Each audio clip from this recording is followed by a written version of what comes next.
Trick and Antonia, a new play by Jen Chavarella that just premiered at First Run Theater, tells a complicated story, maybe a little too complicated for an audience to follow, but even if you drop a few stitches, Chavarella tells a suspenseful and intriguing story. In 1974, in the latter days of the Cold War, Antonia works for the KGB.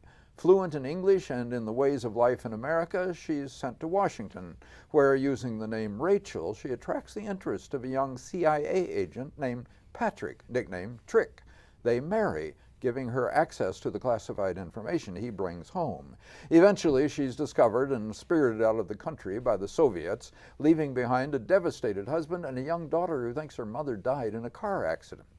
In 1998, Cold War over, Antonia is working for the Russian government and has been picked up by the U.S. in some illicit arms trading deal, if I followed the story correctly. The U.S. wants to trade her to Russia in exchange for someone they are holding. He just happens to be the son of the director of the FBI, which conveniently raises the stakes for the director in negotiating with Antonia, but its convenience does strain credulity. Before Antonia will give the director what the director wants, Antonia wants a final meeting with Patrick.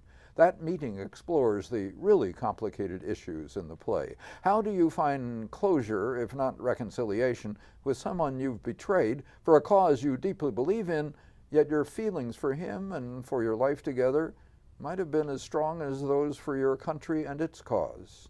And how does Patrick respond to this? Their encounter makes a strong climax to Trick and Antonia.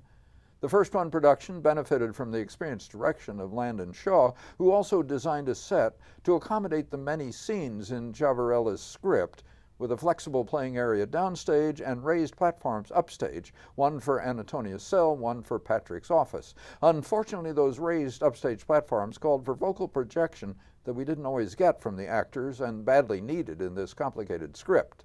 Nathan Schrader designed lights, L'Oreal Stevenson the costumes and props, Slavik and Stevenson the sound, and Seth Stevenson composed often melodramatic music that I usually could have done without. The cast paced their performances well and played with conviction, with Carly Uding appealing as Rachel, Jeremy Schnelt as rumpled young Trick, Robert Stevenson, the older Patrick, and Annalisa Webb, the older Antonia, Chuck-winning Patrick's CIA colleague, Cammie Middleton, the FBI director, Brad Slavik, Antonia's KGB handler in the Soviet embassy, and Melanie Kozak, the grown daughter of Patrick and Antonia. Trick and Antonia pack significant power now and might develop even more. You're right, but it does still need work. Yeah. Hey, thanks for watching. Click here to subscribe and check us out on Facebook. The link is below.